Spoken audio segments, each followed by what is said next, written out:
Une industrie florissante et en croissance en Ukraine, c'est celle des mères porteuses. Cette activité est encadrée par des cliniques qui font le recrutement de volontaires et qui, à terme, remettront à des parents infertiles le bébé dès la naissance. L'une de ces agences a accepté de me mettre en contact avec une femme qui a loué son ventre. C'est Lubov, notre mère porteuse. Ah, bonjour. Enchanté, enchanté.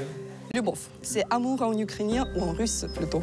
Ah, Lubov, ça veut dire amour? Amour, oui. Ah, d'accord, elle s'appelle Amour. Elle s'appelle Amour. C'est pas mal. Oui. Elle a déjà 38 semaines de grossesse. Oui. Donc, elles effectuent des échographies pelviennes chaque mois. Et aujourd'hui, c'est le jour de l'échographie du contrôle avant l'accouchement. C'est la première fois que je rencontre quelqu'un qui fait ça. Qu'est-ce qui vous a motivé à le faire? Mes enfants ont 4, 6 et 8 ans. Et j'aime beaucoup la sensation d'être enceinte. Mais j'aurai plus d'enfants à moi. Ça suffit. J'ai été motivée par l'idée de pouvoir donner la vie à nouveau et d'en faire profiter des couples infertiles. C'est déjà le terme. Il pourrait naître d'un moment à l'autre. C'est déjà la date prévue. Ça dépend de lui. Ça, c'est la tête. Le nez, la bouche. Comme j'ai 3 enfants, je travaille pas en ce moment. Je m'occupe de mes 3 petits. C'est mon mari qui est le gagne-pain de la famille. C'est la vie habituelle d'une maman ordinaire. Qu'est-ce qu'il fait ton mari? Il est ébéniste. Il travaille à l'usine où il fait des meubles et tout ce qu'on lui commande de faire. Est-ce que vous vivez bien? On a tout ce qu'il nous faut, mais disons que grâce à la rémunération de la clinique, on va pouvoir acheter un logement et ça va nous aider pour le futur de nos enfants. Tu en vois beaucoup des mères porteuses. C'est quoi les critères? Elle doit être en bonne santé, doit passer plusieurs analyses pour être acceptée comme la mère porteuse. Bien sûr, il y a la limite d'âge qui fait 39 ans pour la mère porteuse. Et bien sûr, elle doit avoir ses propres enfants. D'accord. On n'accepte pas les femmes qui sont de l'Est parce que c'est un risque. On est en état de guerre avec la Russie. Il y a un conflit qui se passe à l'est de notre pays. Il y a la guerre, il y a une armée, donc on doit être sûr que l'enfant ils se sent bien et que la mère porteuse ne stresse pas. D'accord. Qui sont vos clients? Ce sont des couples infertiles du monde entier. Est-ce que tu as rencontré les futurs parents? Oui, j'ai fait leur connaissance. Ce seront de très bons parents. Je suis contente que cet enfant parte dans cette famille-là parce que je pense qu'il va être très heureux. Les parents m'ont beaucoup plu. La mère, quand elle m'a vue pour la première fois, elle a même pleuré un peu.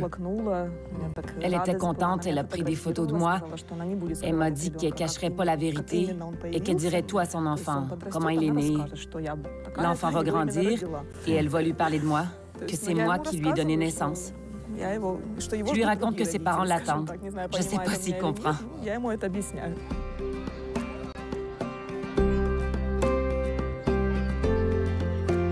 Si je voulais avoir recours à vos services, ça me coûterait combien? On propose 2 paquets, c'est 39 900 € et 49 900 €. C'est tout. C'est quoi la différence? Dans le paquet qui coûte plus cher, il y a la possibilité de choisir le sexe des embryons qu'on implantera dans l'utérus de la mère porteuse. Après l'accouchement, le couple reste ici pendant 2 mois à peu près. En plus, c'est un chauffeur qui les accompagne durant le programme. Donc, c'est juste le niveau du confort, les appartements dans le centre-ville, le pédiatre qui arrive à chaque demande, etc. J'ai vu beaucoup de parents passer. Bon, c'est compliqué d'avoir une entrevue avec eux parce que des fois, c'est illégal dans leur pays, des fois, bon, ils veulent pas. Est-ce que ce sont toutes les mères qui sont à l'aise avec le fait de dire qu'elles font appel à une mère porteuse? En fait, il y a des mères qui essaient de cacher cette information. Surtout, ça concerne les couples de Tunisie, Algérie, les couples marocains, qui portent des faux ventres. Des faux ventres? Des faux ventres pour cacher cette information de ceux qui les entourent.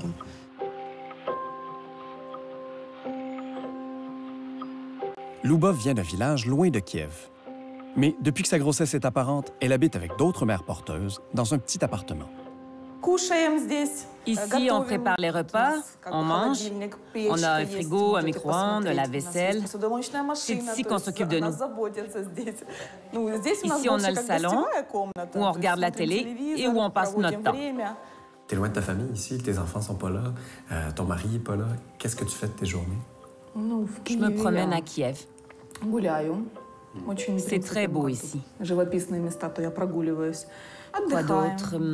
Je me repose parce qu'il faut déjà se reposer. Parfois, je regarde des films avec les autres filles ou bien on discute. Quand je suis arrivée tout à l'heure, il y avait 2 autres femmes. Ils se sont sauvés dans leur chambre. Ils voulaient pas être filmés? Il y a beaucoup de filles qui s'inquiètent. Elles se cachent parce que même si ce qu'on fait est permis, il y a beaucoup de gens qui désapprouvent. On donne nos enfants et c'est mal vu. C'est pour ça que je le dis pas à tout le monde. Il y a seulement quelques personnes de ma famille qui le savent. Quand on a parlé autour de toi, ça a été quoi la réaction des gens? J'ai des sœurs et elles m'ont soutenue. Elles m'ont dit que j'avais bien fait, que c'était une bonne chose. Mon mari, bien sûr, il n'était pas contre et quelques amis aussi croient que c'était bien. Mais c'est tout. Je ne l'ai pas dit à ma mère, ni au reste de ma parenté. Mes enfants non plus ne savent pas. Pour eux, je suis juste partie au travail et c'est tout.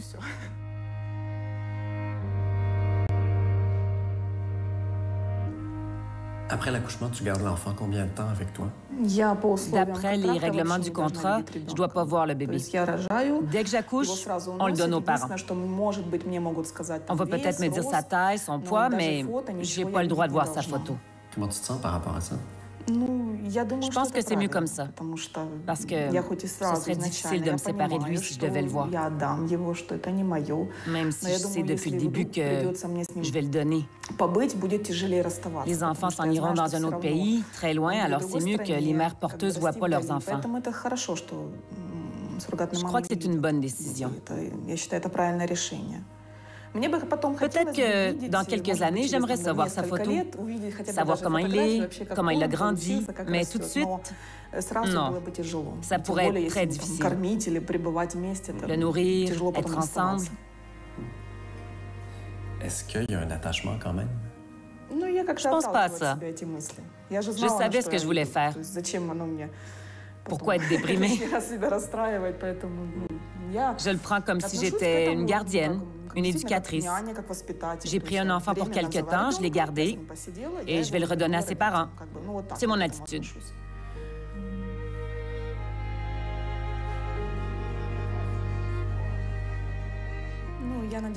J'espère que tout va bien aller parce que je pense à mes enfants et à mon retour à la maison. Il me manque beaucoup. J'ai vraiment hâte de voir ma famille.